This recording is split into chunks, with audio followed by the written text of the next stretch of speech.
Hey, everybody, and welcome to Virtual Trek Con. This is the Star Trek podcast panel with Larry Nemecek of the Trek Files, Jarrah Hodge of Women at Warp, Brandon-Shea Mutala of The Line, Bill Smith of Trek Geeks, Cirroc Lofton of The Seventh Rule. My name is Husk, also of The Seventh Rule. The reason I overemphasized Women at Warp was because on our first take, I said Women at Wharf, and everybody sat there stone-faced except me. How are you guys doing? Good. How you doing, man? Doing well. Great. Let's just open this up very quickly with the toughest questions of all. What is your favorite Star Trek series? Just so we can get an idea of who we're talking with. Jarrah, what's your favorite? It depends on what I want to feel about the universe that day. And I would say that like 90% of the time when I'm feeling pretty good, it's Deep Space Nine. And 10% of the time when I'm just like, I really just want comfort food, it's TNG, because that was the one that I first watched when I was little. Nice. What about you, Brandon? Definitely Deep Space Nine all the way. So, not even a close second, huh? Not even a close second. You know, like when I first watched Deep Space Nine, I was probably a little too young to appreciate it for what it was, and upon every successive rewatch, I love the characters more and more. I love the show more and more. And I'm not just saying this because Cirroc's on the show, but Deep Space Nine all the way. If you guys want me to leave, you can say whatever you really feel. What about you, Bill? I may have grown up a TOS guy, but I am absolutely a Niner for sure. Deep Space Nine always has been my favorite ever since it started airing. Wow, we're really stacking the deck here. Sorry, guys, we didn't know this was going to happen. Larry Nemecek, you're gonna break this streak, aren't you? I'll try if you don't kick me off. No, I like that. I like Jarrah's analogy of the buffet, because when you were around for the original series and you had the original series for 20 years and there was nothing else, it's hard not to be your comfort food. And then you write a book about Next Generation and then you're rooting for everybody else. I mean, it's hard to have favorites, but over the years, DS9 has kind of emerged out of I love all my children, but maybe I have a guilty pleasure. I'll say DS9, but I really enjoyed Picard, even with some of the criticisms that we have about all the shows. Wow. But original series is still, it's like, if I just want, comfort food, I like that. So Deep Space Nine with the side of original series, it sounds like, right? I would say that, yes. Cirroc, are you going to break the streak and pick something other than Deep Space Nine? I say Twilight Zone. Is that an option? No, it has to be a Star Trek series. The original or the new one? The original. No, I'm going to go ahead and I have to, since I've only really watched DS9 so far, I don't have too many other references. I've done one little Picard, a little Discovery, but they have to fully blossom out for me to put them on my list. I got to see where the arc of the whole idea and thought is. Right. It's just a beautiful thing that there's so many options to choose from, and that there are, a little something here for somebody, a little something there for somebody. I think each one of them are significant in its own way. As far as the kind of groundbreaking work that they did, they meant something for the time, at the time. And what I really like about DS9 is that over time, it does have that kind of meaningful resonation work with people. It resonates in the longer terms. I love DS9. Right now is the time that we watch in the social environment. I know you guys see with all the things that are happening. It's great that we were able to get that kind of a show done at the time frame that we did in the time period, kind of ahead of the curve of what we see happening in the world today.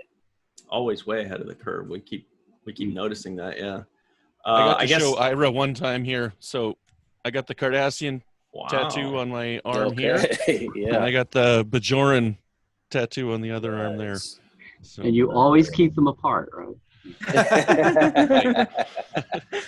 All right, so I guess I'll break the streak then. I did not expect this. I do think Deep Space Nine is the best series. I also think it's the best written series, but it's actually a very close second for me as far as my favorite behind The Next Generation. That is the one that I kind of grew up with, the one that I saw first. But yeah, I don't know. Deep Space Nine probably maybe deserves it better, but anyway. So comfort food. I like the way Jarrah put it. It's just when you grow up with something, it has an attachment to it, like the age and the times that you were experiencing at that moment. So that's, a lot of that has to do with comfort and life experiences. Totally. So we're going to go around the panel very quickly and just tell us a little bit about, first of all, what city you live in, because I always find that to be fascinating, but also what's your podcast and how long have you been doing it? We'll start with Jarrah, if that's okay. Yeah, so I live in Ottawa, Canada, which is a very active Star Trek community. We have 1 million people, but we have at least 2 Star Trek clubs. And it's a very geeky town. I don't know why. Maybe it's the government thing, but my podcast is Women at Warp. We're one of the Roddenberry Star Trek podcasts, and we've been going for just over 5 years. And whoa, time goes fast. But we started out, myself and my co-hosts, getting asked to guest on various podcasts because we were tweeting and writing about Star Trek on the internet. And at that time, there were very, very few women hosting any Star Trek podcasts. And we heard each other on other podcasts and decided to connect and really got along and decided, why don't we start our own thing and celebrate women in Star Trek, but also share women's perspectives and put kind of a feminist lens onto the analysis. And I think what we try to do is explore what I think is a really, really interesting tension in Star Trek, that it puts forward this kind of utopian view of the future where everyone's equal, but at the same time that it has been and continues to be crafted by 20th and 21st century humans that are largely from more privileged standpoints. And so we like to kind of tease apart where there's some disconnects there and what might be done differently, and hopefully help continue this dialogue of women in the fandom shaping things to be better going forward as Star Trek evolves. Awesome. It's a great elevator pitch. Brandon, what about you? Well, currently, I'm living in Regina, Saskatchewan, Canada, and we're right kind of in the middle of the country. It's a very nice rectangle. If you ever look at a map, it's a rectangle. And I've had my hands in a few different Star Trek podcasts. Right now, I'm on a show on Trek FM called The Line, which is all about Star Trek Picard. And we're kind of in a loose hiatus for over the summer until we get to the next season. But we go week by week as that show is airing, and we do a pretty deep dive into the podcast, and that was a lot of fun. But I think the other 2 podcasts that I worked on were probably the ones that I was the most proud of. I had a show called Melodic Treks on Trek FM, which is all about the music of Star Trek.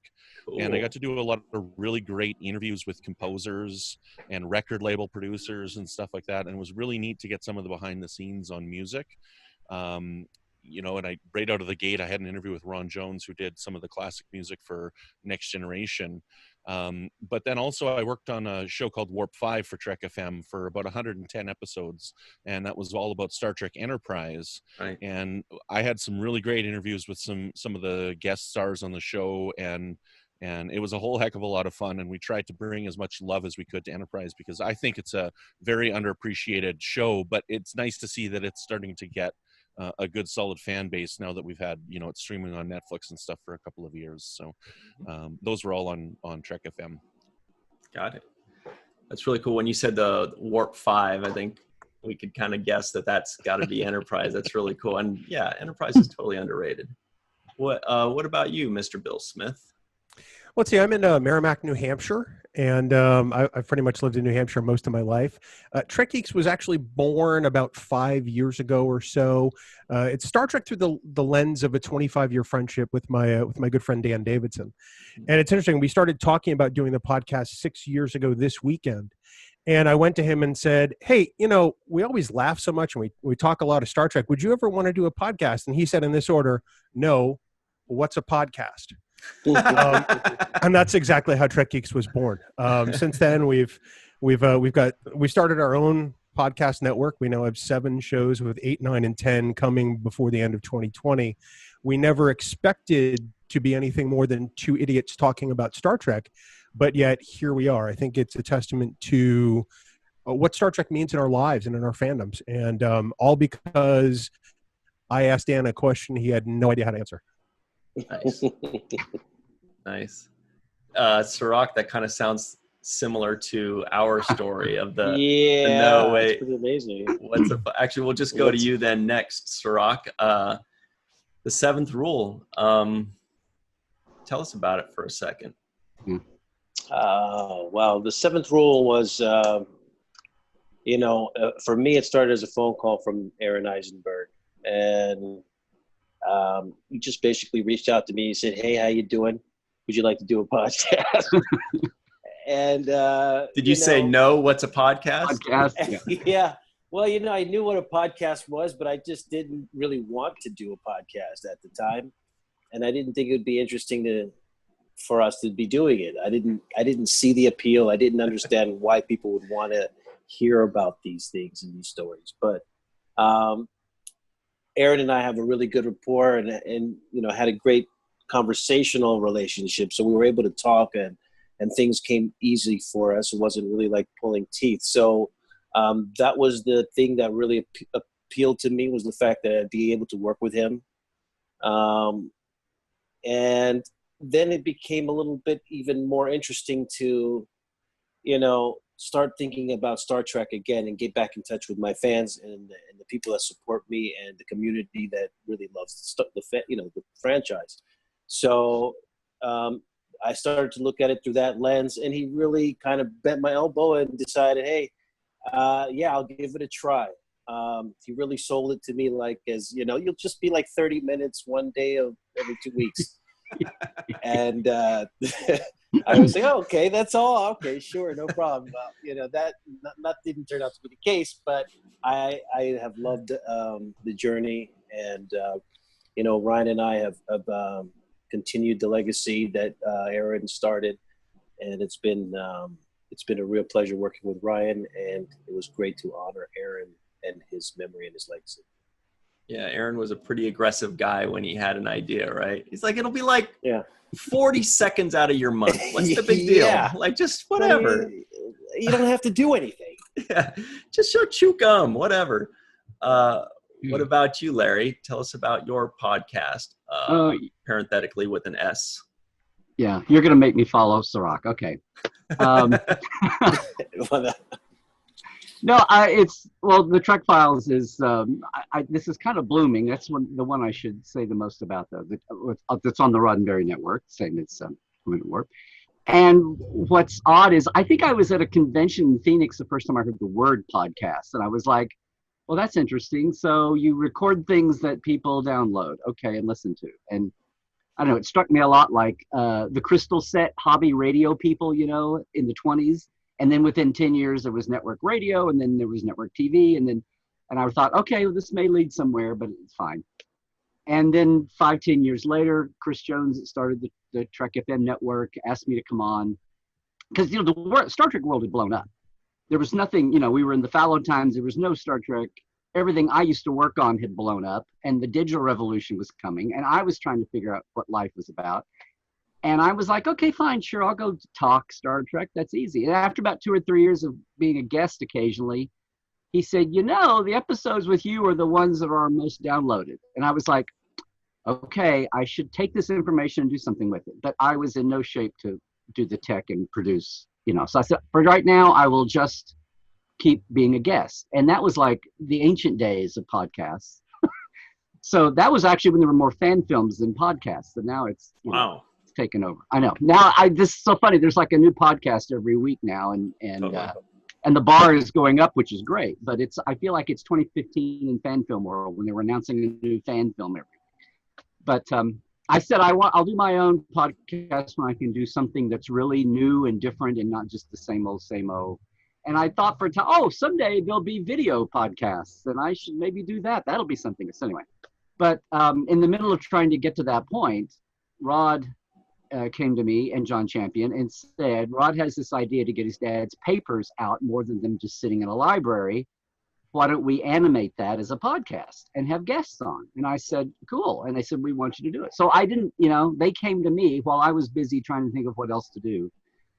And which also happened at the same time I started doing a live Facebook show on Tuesdays, which isn't a podcast, but it's kind of there, called Trekland Tuesdays Live, about 2.5 years ago. And now also do live support live with Dr. Ali Matu on Saturdays, which we just started, and I'm very proud of it. But that's a camera show too. So I feel guilty because I'm not doing the producing on, if I can one-man band it, I'll do it. But other than that, the Trek Files is John producing, so, and the Roddenberry weight behind it. But it's a lot of fun, and it's a way to keep interviewing people and get them out immediately and find, occasionally, hopefully make a little history too. So that's been fun. And when we found the human Isis the Catwoman, I love April Patron. Yeah. I love the Trek Files idea. I didn't know that. That's really cool. It's a really great idea. Yeah. Also, just quick background on myself. I also do the Seventh Rule with Cirroc Lofton. Also previously with our brother, Mr. Aaron Eisenberg. And I kind of had the same situation where Aaron and I had always kind of wanted to go into business together. We were always kind of bouncing ideas around, or I'd cast them in movies I was producing, or we'd read certain scripts, for future possibilities. And then he was like, hey, I want you to do this podcast with me. I want to do this podcast. And, there's a lot of things on our plate. So we said, okay, yeah, maybe, but yeah, like Cirroc, I was like, I don't even podcast. Isn't that the thing that people like? I didn't know there's this whole world, but then when he finally comes back and says, okay, I got another guy, I got Cirroc. Now, do you want to do it? Kind of like, because we're like, well, let's find the other guy. And I was like, there's really no better fit on the planet than Aaron and Cirroc, especially because I'm already friends with both of them. And it's, a match made in heaven. It's Jake and Nog. So I would have really been a complete idiot to say no to that. So I said yes, even though I am an idiot, but not a complete one. And it's been a blast, and I've really enjoyed working with Cirroc for a million reasons that we talk about on our show. Really, really been an absolute pleasure and delight. And we've learned a lot. So I think we're the newbies of this panel, which is kind of why we want to have this panel of all you pros. I did want to ask, number one, especially, for anybody that's learning to podcast or they want to begin podcasting, what was like one major surprise that you didn't expect? Something that, whether it was good or bad, or just something that happened in the first week or month or year that you just didn't expect about podcasting. It's like Brandon's nodding, so you've got something for us, right? Sure. Yeah. The way that we produce our podcast, I was really surprised with the editing and what it takes on the back end for editing. It was really time consuming at the beginning, and I've learned tricks as I've gone along to shorten how long it takes me to edit things. But at the beginning, like, it was a slow going process, and my first episode ended up being 2 because I got to the halfway point and it was due that night, and I'm like, okay, to be continued. And I sent off the first half of the interview and then spent the next week working on the next half of it. So, it was just kind of a surprise to get into it, because I'm like, holy smokes, this is not quite what I was expecting it to be. And the reason why ours was a little bit more is because with our audio, we generally do independent audio tracks. And I know that like Zoom recordings and stuff have improved so that you can use the audio from online. But I still prefer to use my locally recorded audio myself for my podcasts. Sure. For what I do. Yeah. That was a big surprise. Definitely more production than we expect. What about you, Jarrah? Did something really surprise you, or something you never expected? Well, I definitely agree that you don't realize how much work it is necessarily, especially if you aren't physically in the same city as your co-hosts. We are all spread out all over North America, and that extra adds a lot to the editing and the planning and like trying to communicate across time zones. But we did right away make a decision. We were only going to do bi-weekly because we all, even though you call us pros, I feel like you have to like make a living off of it to call yourself a pro. That was never the illusion. We all have other jobs. Technically, that's absolutely correct. I guess I should call you experts or sure. something else. Veterans. Yeah. Veterans. Yeah. Yeah, but I guess I was also just surprised by how warm and open the Star Trek community was about a new podcast. I mean, certainly there's a lot more now than there were then, but I feel like that has still continued, and I see new people launching podcasts, and I see people really willing to explore what new people and new voices are offering, and I have generally been super thrilled with people, you know, coming up at conventions and sharing their stories about what a particular episode meant to them. And it's still like surreal to me. I had no idea. We're just four fans talking about Star Trek. It's kind of what we do on our spare time anyway, right? Mm-hmm. Mr. Bill Smith? That's almost hard because there are a couple of things that I learned right away that I wasn't necessarily counting on. The first of which was how quickly somebody will tell you you suck. We put out our first episode, and then within about a week and a half time, we put out our second episode, and we got our first email in with feedback. And the feedback was, you guys really need to be more like Mission Log because they're a great podcast, ... And that's always stuck with me. The very first piece of feedback we got was bad. And it told me that when you release these things out into the ether, you never know how they're going to land with people. They may love it, they may hate it. And there is no shortage of people who will go out of their way to tell you how much they dislike it, especially when they elect to download it for free. So as long as you are going into it with a reasonably thick skin, I mean, respond to feedback. I mean, take the constructive criticism where you can and try to improve what you're putting out. But there are always going to be those people who go, nope, this show sucks. Nope. But you have to prepare yourself for that. The other thing I learned is that it's like Jarrah said, that this fan community is warm and engaging and welcome to new content like this, and they will find you and they will tell other fans. And that's one of the most positive things I've discovered about this fandom. People discover our show, which is now in the 200 range as far as episode goes, every single week. And we hear from people every single week say, oh, I just started binging all of your episodes. I'm like, really? I mean, 1, you might need therapy. 2, I don't know if that's healthy. But it's a pandemic. Take it. Yeah, it's got to be the pandemic. It's the Rona time. So we're grateful for that, but it's made us aware of the fact that somebody is discovering us for the very first time pretty much every week, and that's still pretty humbling. You know, when you said that your first piece of criticism was that you should be more like another podcast, I couldn't help it. I immediately made a face because that's kind of the next thing I want to talk about is how cool it is to have your own spin and make your own podcast unique and how you do that. But Larry, who was the first person that talked shit about your podcast? No, I'm just kidding. What was the biggest surprise for you?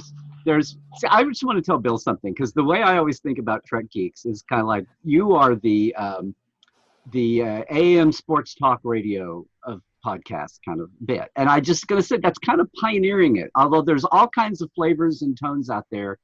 Jarrah and everybody talking about the post. Some folks, you know, if it's a mom and pop basement back in our garage and they just record it and put it out there. And then there's all these different varieties of, you know, the levels of post you put into it to whatever you're going to do. And whether you clean it up or you add music and sound effects or whatever you do. And some people put that out there and they're happy to do it and it's just their hobby. And some people want to have a more finished, you know, sound, and that's cool too. But the market's going to judge, and everybody's going to, you know, downloads are going to pile up for whatever you're doing, whether it's really quality or it's a new tone or a new voice or a new angle or whatever. And that's, yeah, it's mostly all for free, which is kind of amazing. So all that to say, but I'm trying.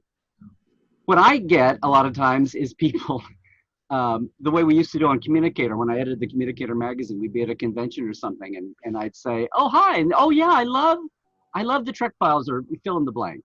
Oh, really? Okay. Yes, I love it, love it, love it. And it's kind of like when people would sign your high school yearbook and say, oh, stay just, when you're a senior, stay just the same, don't ever change. And I go, what, stagnate? What do you want me to, it's like, come on, like I beg people to give me a critique, and occasionally they do, but it's like, some people they're being polite. So I don't know. I've had you suck letters about stellar cartography. My book I did once. I had a really amazing long letter that was on Google for a long time. But the thing that surprised me most, to answer your last question, was getting all into a head about trying to have all this stuff perfectly done at the beginning, and including down things like taglines and catchphrases and all of that. And the cool thing is planning all this stuff, but then still you actually put some out and you have some feedback from people, or you're just talking and something comes out. And the first week I was saying, hello, Star Trek fans and background fans and history buffs. And it popped into my head to say, and all you Trekophiles, spelled with an F, and I was like, and the minute I said it, I was like, oh my God, that's our tagline. And the first time to actually have people come up at cons and say, I'm a Trekophile, I was like, oh my God, it worked. It's like to have things like that actually click in and to know that, yeah, people do care. There's people downloading and all of that, and it grows, but to have people, care, or to have people, I came up with Trek Well for Tuesdays Live, and to have people now beat me to it when they're in something, or there's a chat room and people say, Trek Well, everybody, trademark Larry Nemecek, and I'm going, oh. So, hopefully some things are, now, presuming what you're doing is worth sticking, hopefully some of it is sticking with people, which is cool. I wasn't sure if you wanted criticism, Larry. I'm writing an email right now. Thank you. I've already sent mine. Yeah. Thank you. Okay. Harry Trekwell of Star Trek Picard, ladies and gentlemen. Thank you. Cirroc, what shocked Cirroc the most about or surprised you? Well, what surprised me is that so many people speak the same language. The Trek language is kind of a universal thing, and all of us are coming from different backgrounds and different parts of the world and different parts of different parts of the world, and we all have this kind of way to communicate where we understand based on these common experiences that we have, these shared experiences. So the biggest thing for me is how deeply impacted people are by the shows about the shows, the discussions, the meetings at conventions, just the relationships that are built. So that's what's surprising for me, and also how intelligent the Star Trek family is. I'm really surprised because everybody is very well versed in so many different aspects of science and math and just conceptual things that outside of my even understanding, but how well that they understand it, how well they understand the morality issues that we talk about and we discuss, and just the way they absorb all this information, digest it, and really process it. That's the thing that's surprising for me. It's a very literate and intelligent fan base. Right. Who knew Star Trek nerds were so smart, right? So it's a great thing. Yeah. It's a great thing. No, for me, I think I was most surprised by just how much fun it was week in and week out. Like, it wasn't just a fun thing that you do 2 or 3 or 4 times and then you get tired of it. It was continuously fun, and even more so, and something to almost look forward to when you're doing it. I should have guessed, because I like talking about Star Trek, and I talk about Star Trek to anybody that'll listen. But who knew if you just hit record while you do that, it would still be fun. But I did want to talk about really quickly, like, one thing, Cirroc and I and Aaron and Jared, when he was on our podcast, when we first started, less than a year and a half ago was when we first started, I remember thinking, we really want to have our own spin on this, even though I didn't know anything about podcasting. But as we mentioned before, it's somewhat similar to, say, like AM sports radio, which I did listen to and have listened to for decades because I'm a big sports junkie. And I noticed, on ESPN and Sports Center and AM sports radio from the Bay Area and all that, they all have kind of like their own spin, or something that they say every time, or a little trick that they do, And so I knew that I wanted to have certain isms that only our show does, like a catchphrase or like a game that we do at the end, or a hot seat question that everybody gets, you know. So for us, we do, for example, like the trivioids at the very beginning, where I just throw out 3 random things about the episode we just watched, or at the end of the show, Cirroc guesses what the IMDb rating is. Things like that people know when they listen to our show, they're going to get this, and it's kind of our own voice or our own spin. And I just kind of want to know if you guys, I know you definitely tell us whatever your own spin is. I can guess Jarrah's, but definitely tell us what your own spin is, but also kind of like what additional flavor or thoughts or things that you like to bring to your show. We'll start with Jarrah, if that's okay. Oh yeah, well, you know, when you were talking about just like catchphrases and stuff, we have my co-host Sue has a background in math and science, and so she has Sue's Science Corner, where she lays into the science bits where things don't totally make sense. But we all bring our own interests to it as well, and I guess my role is kind of the encyclopedia. So I'm the one with the big Star Trek reference library that's looking all the stuff up before all the podcasts. But I think that those pieces kind of all come together. My other co-host Grace, it's not an official segment, but we refer to like Grace's murder corner, because she's got all the murder trivia in there. So, you know, crossing together trends of popular podcasts, and it's overall just makes it gets a little bit more personality as you get going. I think when you start out, you're just kind of getting to know each other as well, and as things develop, you start to know where other people's sense of humor is, and things just grow from there. Did you say that Sue was the name of the science lady? Yeah. Does Sue ever say after an episode, be like, no, that science was nonsense, there's no explanation for that? Yeah, that's basically Sue's Science Corner. Yeah, we have Sue's Science Corner, and then Sue explains why the thing doesn't make sense. Yeah, good. She's like, mushroom drives, I don't know. What about you, Larry? Oh, well, I mean, yeah, I come out of just being a journalist and a theater trained person, and, you know, interview and facts and news and the fan collecting trivia, but also, you know, stacking lists and doing encyclopedic type, you know, all the things I've done over the years. And what's about the time I thought, well, this has gotten old. And when the shows all went away and we got the fallow times after Enterprise was canceled, it was kind of like, well, there's no point in any of this. Now the fandom's going to dry up and all this. And then it didn't, which was awesome. Things managed to keep going. And then the Kelvin movies came along. And then I realized the value in the Kelvin movies, because it kept fandom going and got respect. But I realized after the 19th time I'd see some news story pop up and go, somebody would say, blah, blah, blah. I go, that's not new. That was the so-and-so. And that was the first album came out in 79, you know, or something. And then I went, you know, dummy, it's new to somebody. If this is going to be a living, breathing fandom and we have new waves of fans coming, you know, people don't, it's not their fault that they don't know. We talk so much about gatekeeping now. And it was like, this gave me a reason to keep going. It was like, people need to know this gently, because they're not born with it. It's not the DNA. And not everybody has read The Making of Star Trek, although that used to be like a given, or they don't know.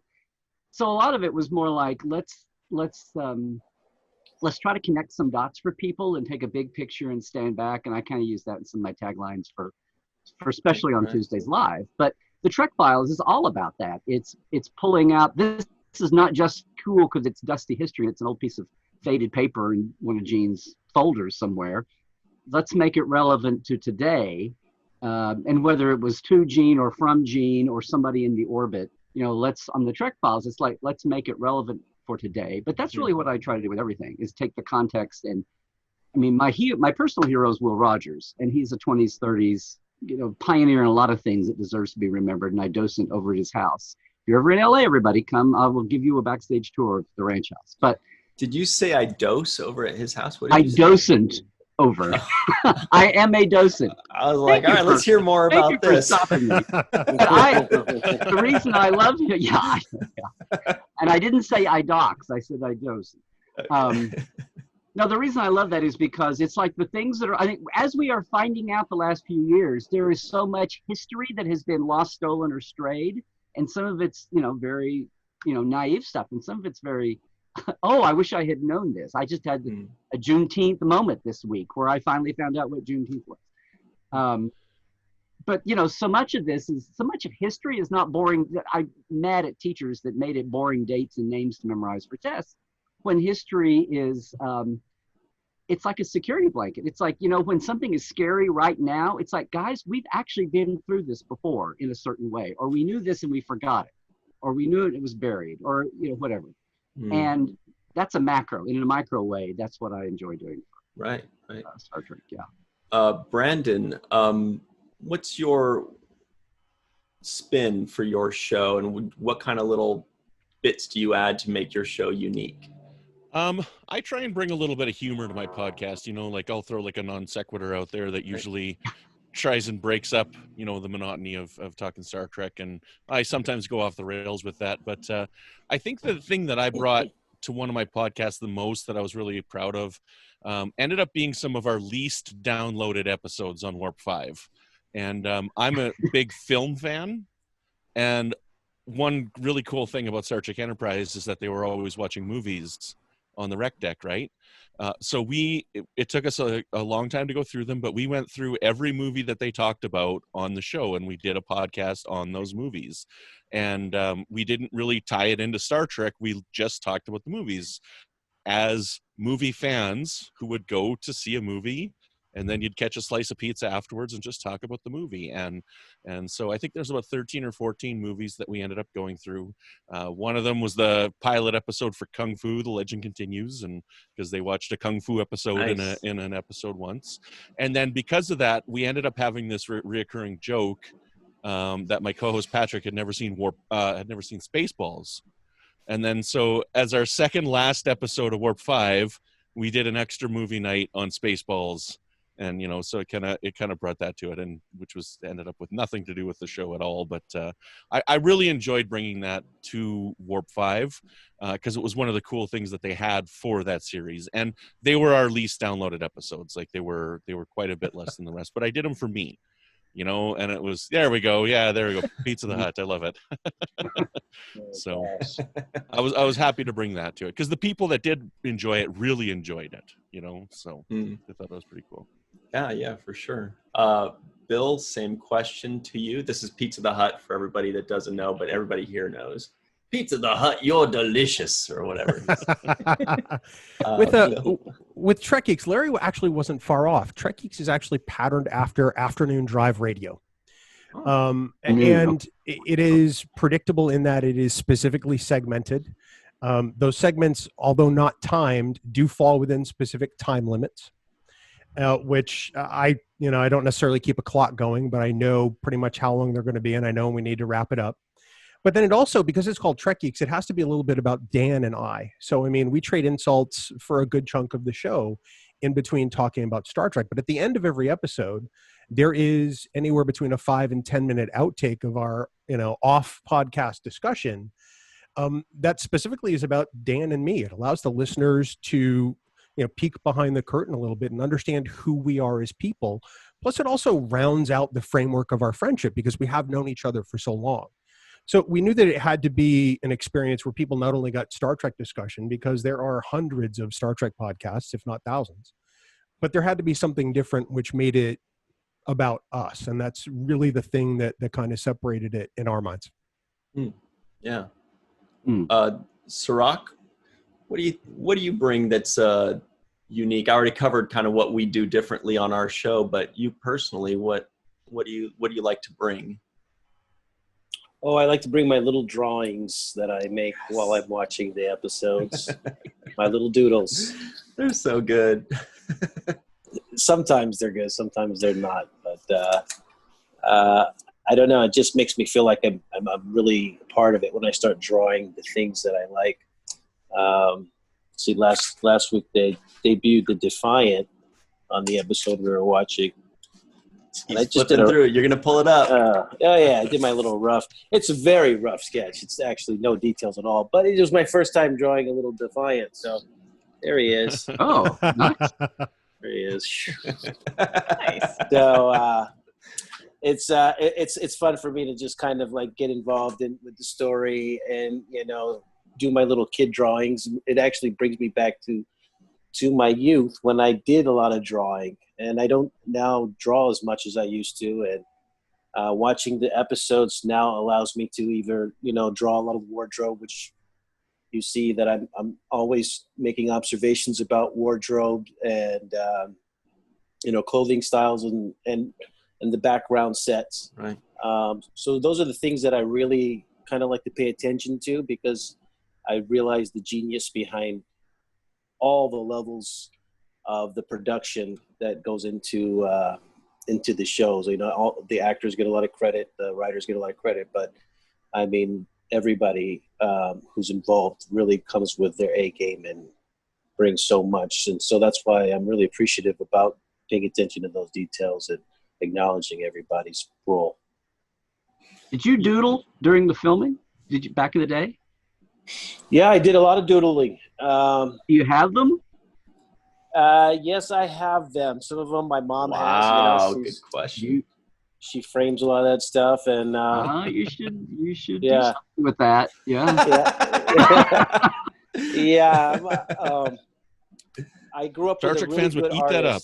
Yeah. You know what? I'm not the good artist out of my group of friends. My actually best friend Damon works for Sony or something. He's one of the best cartoon artists.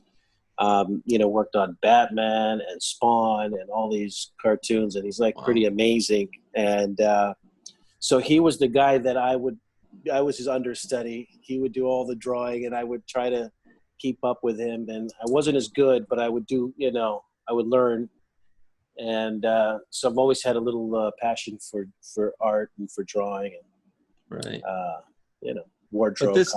But this dude didn't spend 7 years on Deep Space Nine, though. So your art's worth more.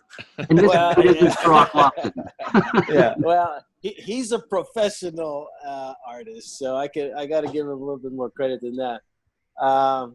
But he's actually the one that was a big Star Trek fan and Oh, cool. When I first got the job, I told him, I'm going to be working on this Star Trek show. He's like, "You're on Star Trek?"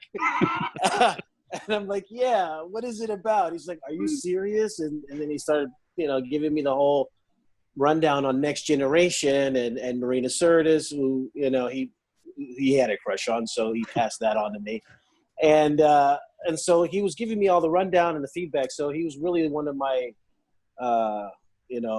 key counselors during the moment when I first started working on the show. Yeah. It was special to have him involved during that time. Hey, we only have about 1.5 minutes left, but very quickly, Cirroc, something you do bring that I don't know if you're really too aware of compared to other podcasts is that not only do you bring obviously the I was there kind of memories that some podcasts have those, but you are this rare commodity to where you've never watched Deep Space Nine. So we get to hear somebody's very first thoughts of like the first time watching a show, but also combined with the guy that was there. It's this really cool dichotomy that's fascinating for me, at least. So since we do only have 1 minute left, in one sentence, here's the tough question. We have season 3 of Discovery coming. We have season 2 of Picard somewhere down the road. We have Lower Decks coming, the animated series from the Rick and Morty producer. We've got a Starfleet Academy series coming. We've got Pike Down the Pike coming. What else do we have? Section 31. I think there's also going to be another animated one called Prodigy on Nickelodeon, right? So the question is, which two of those, in one sentence or less, not less than a sentence, please, which two are you most looking forward to seeing? Jarrah. I'm going to go with Disco and Section 31 because I like that Disco's raised the bar on diversity, and I love Michelle Yeoh, so I'm going to go with sticking in that universe. Nice. Brandon? The ones that I'm actually excited for the most, I'm definitely excited for Lower Decks. I can't wait to check that out. And you didn't mention it, but I'm sure we're going to get more of them. I'm actually excited for more short treks. Short treks. I really love the short trek format, and I think we can do a lot of creative stuff with that. So that would be my second one. Good point. Bill? I'm going to say Disco Season 3 and Strange New Worlds. I didn't know I needed a Pike show in my life until they told us we were getting Captain Pike in Disco Season 2. So I can't wait. I think it's going to be fantastic. Larry? Oh, I might stretch. So Lower Decks, because I'm so thrilled to see an animated show and hit the young adult, hit the kid market, and start growing our Trek fan base without mere reproduction, you know. And I'm excited for all of them, but I'm really excited for what's happening with Discovery Season 3 because I think it's a chance to redeem. I don't mean redeem all the birth troubles of Discovery that have led to the way it is. I'm excited for them to be able to try to, you know, redeem that in a lot of people's eyes, maybe, and get more people excited. But I'm excited for Pike and the return to old school Star Trek, and I just want to show people that all these different flavors, you know, break people out of this logjam of thinking and show that we're talking about buffet of podcasts, buffet of actual Star Trek. Right. Yeah. What about you, Cirroc? Which two are you most looking forward to seeing? I'm looking forward to seeing this third season of Discovery because it's going to be on a new journey, and I want to see where they're going to take it on this new step. And then the new DS9 series, which is coming out, Deep Space 11. Nice. Nice. That's what I'm starting that rumor here and now. So, yeah, Great. That's what I'm looking forward to. Great. Seasons 8 through 12 coming soon. Yeah. Exactly. Cool. Well, thanks everybody very much. For those of you watching at home, check out the description box below and we'll have all the information on these fine panelists and all of their podcasts, their websites, their shoe size, whatever you need. I would like to thank very much Larry Nemecek, Jarrah Hodge, Brandon-Shea Mutala, Bill Smith, Cirroc Lofton, was it? Really appreciate you guys taking the time and answering our questions and laughing with us. It's been an awesome time. Okay. Thank you, guys. Thank you. Thanks, guys. Thank you, guys. Live long and Thank prosper. And Hello, everybody. everybody at home, we'll see you on the next one. Bye.